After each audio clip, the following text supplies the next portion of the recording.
He just wanted a steak. But when the waitress handed him with a check, everything changed. Nobody looked twice when he walked in. Not at first. It was a slow Wednesday afternoon in Fort Smith, Arkansas. Heat shimmered off the blacktop, and a tired silence hung in the air, making everything feel heavier. The steakhouse sat in a faded strip mall between a liquor store and a check-cashing spot. Nothing special. Just another place to grab lunch, pass through, and forget. But Daniel Whitmore wasn't just passing through.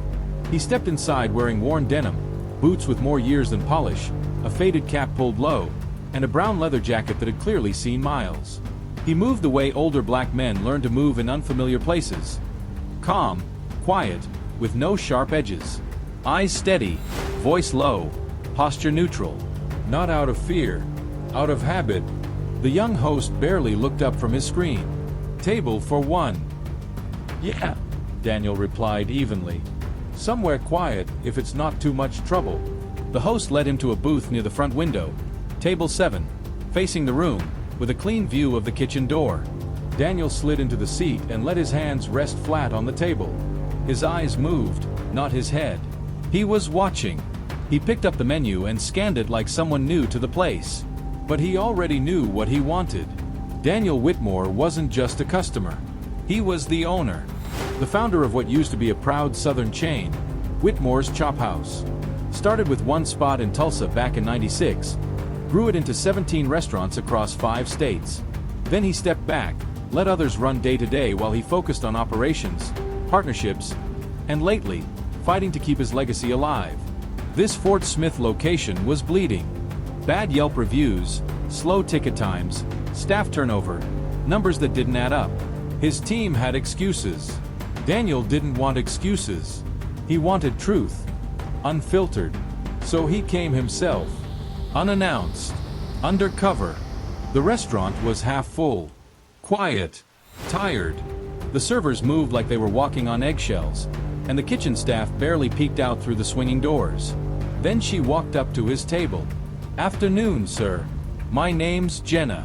I'll be taking care of you today." Daniel looked up and met her eyes. White, mid to late 20s, hair in a messy bun, sleeves pushed up. She looked exhausted and guarded. "Afternoon," Daniel said. "What do folks usually order here?" Jenna glanced at the menu like it personally offended her. "Ribeyes still decent. Comes with mashed potatoes and collards." "Let's do that. Medium rare." She nodded and walked off without another word. Daniel leaned back, scanning the room again. Near the bar stood a big guy, buzz cut, tight polo shirt, arms crossed, watching the staff like they were liabilities. That had to be the manager. The steak came out quicker than expected. Good. Cooked right. The kitchen still had some pride left, but the vibe was still wrong. Jenna came back, eyes low, refilled his coffee, and set the check down with a folded receipt tucked inside. Daniel waited, then opened the note. Not a receipt. Written in blue ink. 6 words. "If you're really who I think you are, please don't leave without talking to me." Daniel blinked. Read it again. His pulse didn't spike. His face didn't change. But everything inside him shifted.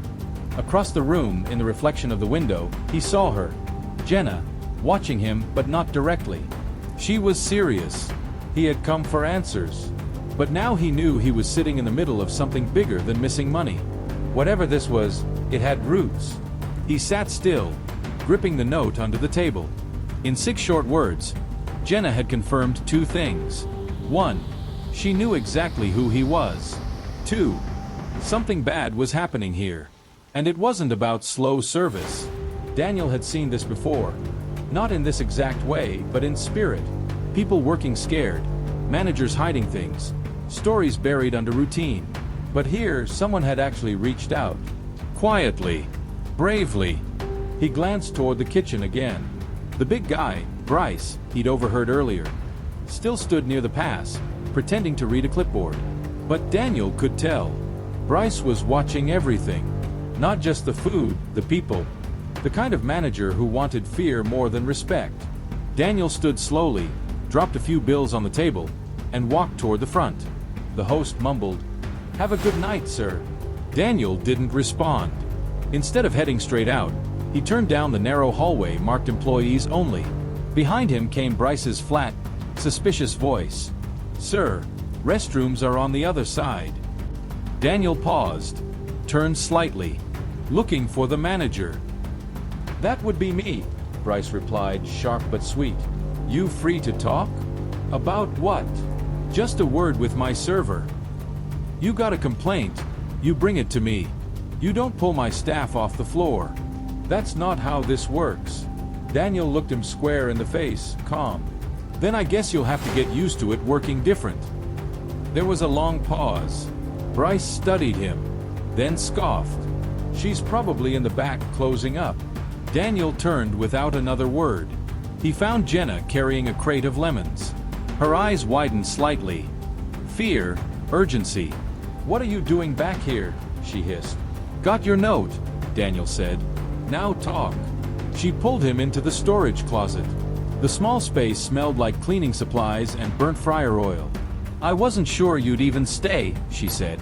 "You said something wasn't right." Jenna rubbed her face. "Bryce isn't just rude. He's dangerous. Food deliveries go missing. Liquor counts don't add up. Cash drawers are always off. He cuts hours on the schedule, then clocks people out early so payroll doesn't see it. And no one speaks up. We're scared. If you do, he writes you up or takes you off the board." Daniel took it all in. "Why tell me? I worked at your Bentonville location 6 years ago. You probably don't remember. You gave me a $100 tip for helping a choking customer. Said I had initiative." Daniel blinked. "I remember. I saw your face today. Didn't think you'd come back. Not like this." Daniel nodded. "I needed to see it for myself." "Well," Jenna said, "you're seeing it." He studied her and saw himself. "I'm coming back tomorrow. But not as a stranger." Jenna swallowed, looked at the door. "Then you should leave through the side. Bryce has cameras on the front." Daniel slipped the note into his pocket. "You gonna be all right? I've made it this far." He nodded and walked out the back door. That night, he checked into a cheap motel. At 10:17 p.m., his phone buzzed. Text. "Side lot by the dumpster. 11 p.m. Come alone." By 10:58, he was there. At 11:03, Jenna slipped out the back door. Hoodie up, moving fast. "Thanks for showing up," she whispered. "I said I would," Daniel replied. She handed him a small silver key, wrapped in a napkin. "That opens his locker. Black duffel bag. He keeps a second phone in there." "You've been watching him." "Someone had to. You know this puts you at risk." "My job was already at risk the minute I started asking questions. But I can't keep watching him walk over people." Daniel nodded slowly. As he walked away, he called back. "If you get pushback for talking to me, tell them exactly who I am." "And who's that?" "The man who built this place." The next day, Daniel returned. Same jacket, same jeans, same scuffed boots. Staff moved faster today. Tension still hung in the air, but something had shifted. Jenna moved differently. Still cautious, but lighter. Bryce stepped out, clipboard in hand, fake smile barely hanging on. "Back again," he said. "Food solid," Daniel replied. "Thought I'd see if it holds up 2 days in a row." Bryce lingered, then walked off. But he knew. Something was coming. After lunch, Daniel slipped into the staff locker room. The key fit. In Bryce's duffel he found gym clothes, a bottle of cologne, and a burner phone. No passcode. Contacts listed only as initials. Texts. Venmo screenshots. Then cash. Rolled tight. Small denominations. In the office, in the second drawer, he found the little black ledger Jenna mentioned. Pages of forged logs. Rounded down tips. Shaved hours. Missing inventory. Then the door creaked open. Bryce stood there, no smile now. "You think you're slick," he said. Daniel stayed calm. "I'm not walking out as a customer.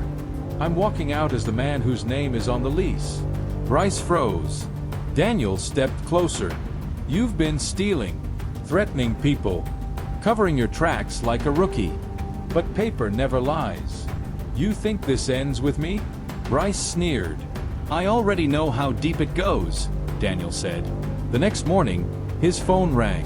Dan, Glenn said. You've been poking around. We needed numbers to stabilize. Bryce was getting it done. You mean he was stealing? Come on, Dan. We go way back. I had to make decisions. Daniel's voice hardened. You don't hire someone like Bryce without knowing what he's willing to do. You brought him in to do the dirty work while you stayed clean. What do you want? Glenn finally asked. I want you gone. You can't make that call. I'm still the founder. And I've got proof. Later that evening, Daniel gathered the staff. No jacket, no disguise. You all deserve better, he told them. And I should have shown up sooner. Bryce is gone. Glenn's next. Anyone else hiding something? Leave now. Tomorrow we start rebuilding. The room was quiet, but heads nodded. Shoulders relaxed. 2 days later, Glenn tried to bury him with a cease and desist letter. Daniel didn't flinch. You're getting close, his lawyer said. Let him file. Daniel met with a local reporter. Together, he and Jenna told the whole story. Staff across the chain emailed him, sharing their own stories. Monday morning, Jenna found an envelope on her locker. Inside, a promotion. General manager. Full-time. Benefits. You earned it, Daniel told her. No one's ever backed me like this, she said. You backed yourself. I just made sure it stuck. The Fort Smith location transformed. New rhythm. New respect. Word spread. Weeks later, Daniel met with the CEO at Table 7. We'd like you back, the CEO said. Then you start by showing up for the people you ignored, Daniel replied. You'll have it, the CEO finally agreed. That night, Daniel handed Jenna a bonus. For the day you spoke up, the note read. She smiled faintly. You already said the hard part, he told her. Late that night, Daniel sat alone in a booth. The place smelled like bleach and fresh rolls. He took a bite of grits, looked around. This was never just about steak. It was about people. The overlooked. The silenced. If you've ever worked under someone who misused their power, or been afraid to speak, let this story remind you. Change doesn't start with a title. It starts with courage. Speak up, show up, and back the people who risk everything to do the right thing.